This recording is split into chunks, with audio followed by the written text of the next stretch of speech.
Kembali lagi bersama saya Abdul Jakru. Malam ini saya akan membuat tutorial cara mengutang gas. Ini gas portable. Ya, ini kompor portable. Ya, pertama kita buka tutup atas. Di sini ada lubang, bukan lubang apa namanya. Ya. Nah, kemudian kita masukkan gas ini ke dalam kompor gas. Ini ada dua penyanggah di sini. Ini khusus untuk lubang satu yang di atas, yang di bawah untuk penapak.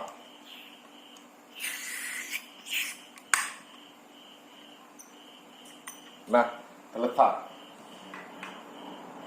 Nah, jadi saya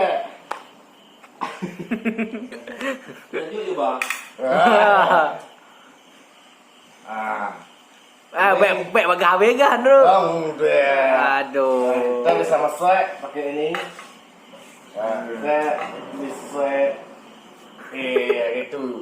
Nah, jadi sekian tutorial dari saya. Kalau mau buka, tinggal dibuka. Iya. Sekali lagi saya buka, saya pesan. Iya.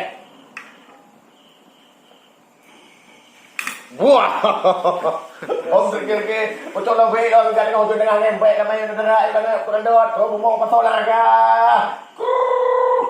Ubah.